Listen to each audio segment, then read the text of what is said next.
معمولات ہیں اس کے حوالے سے اعلیٰ حضرت نے بڑی تفصیل سے بات کی ہے۔ معمولات ہمارے آراس کے ہیں، قبور پہ حاضری کے ہیں اور دیگر امور کے، بلکہ قبور کی حاضری کے حوالے سے اعلیٰ حضرت نے کتنا واضح اور دو ٹوک موقف بیان فرمایا کہ زیارت قبور بالاتفاق جائز ہے، اس میں کوئی دوسری رائے نہیں ہے۔ قبروں کی زیارت کے لیے حضور نے خود حکم دیا، فرمایا کہ کنت نہیتکم عن زیارت القبور فزوروہا، میں تمہیں قبروں پر جانے سے روکا کرتا تھا۔ ایک زمانہ تھا حضور نے منع کیا کیونکہ اس وقت مشرکین کی قبریں تھیں۔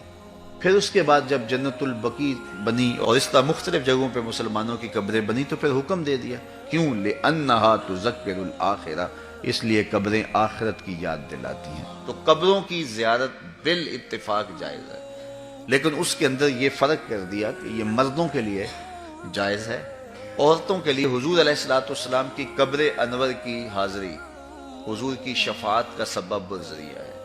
اس کے علاوہ حضور علیہ السلام کا فرمان ہے لعن رسول اللہ زوارات القبور، قبروں پر جانے والی عورتوں پہ رسول اللہ نے لعنت کی ہے۔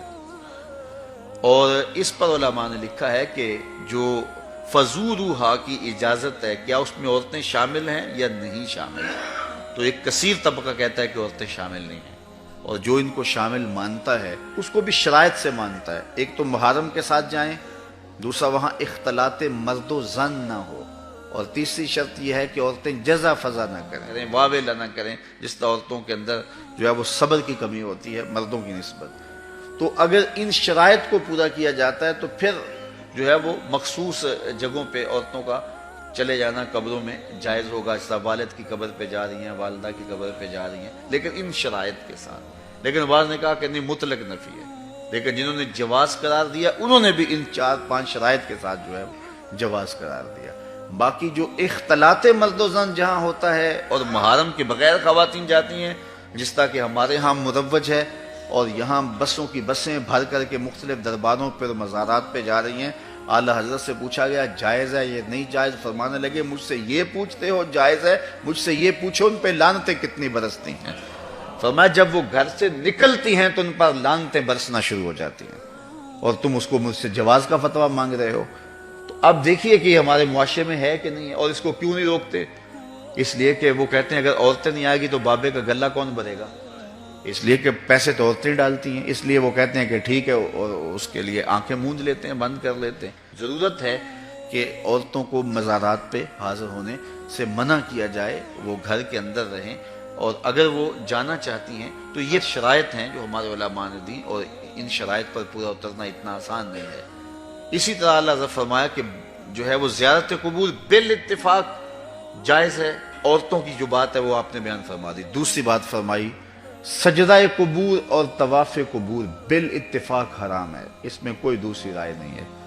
قبروں کو سجدہ کرنا اور قبروں کا طواف کرنا بالاتفاق حرام ہے، اس میں کسی کا کوئی اختلافی نوٹ نہیں ہے، کسی بھی عالم کا۔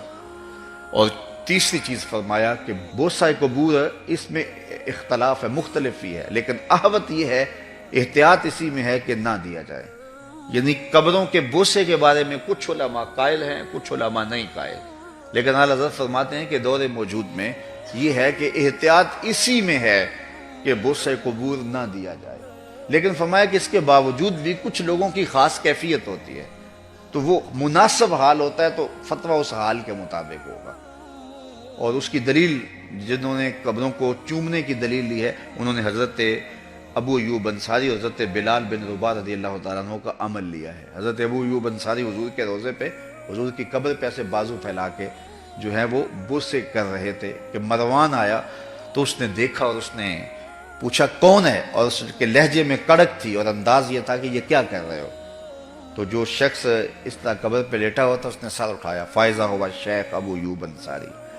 تو سر اٹھانے والے حضرت ابو ایوب انصاری صحابی رسول تھے، تو مروان کی آنکھوں میں آنکھیں ڈال کے کہنے لگے میں کسی پتھر کو نہیں پوج رہا، اپنے آقا کی قبر کو چوم رہا۔ تو یہ دلیل انہوں نے لی ہے، لیکن یہ دلیل اس صورت میں بن رہی ہے کہ یہ ان کی خاص کیفیت تھی۔ تو اگر باپ کی قبر پہ، ماں کی قبر پہ بندہ جاتا ہے اور اس طرح بے خودی کی کیفیت ہو جاتی ہے تو وہاں اگر چوم لے تو حرج نہیں ہوگا، لیکن عمومی طور پہ اعلیٰ حضرت نے جو موقف دیا ہے کہ وہ مزارات پہ جائیں تو تو احوط یہ ہے کہ بوسہ نہ دیا جائے، چونکہ بوسہ دینے کے لیے آپ کو نیچے جھکنا پڑے گا، اور آپ بوسہ دے رہے ہوں گے تو کسی کو یہ گمان ہو سکتا ہے کہ یہ سجدہ کر رہا ہے، لہٰذا کسی کو بدگمانی سے بھی بچانا لازم اور ضروری ہے۔ اس لیے فرمایا احتیاط اسی میں ہے کہ قبروں کو بوسہ نہ دیا جائے اور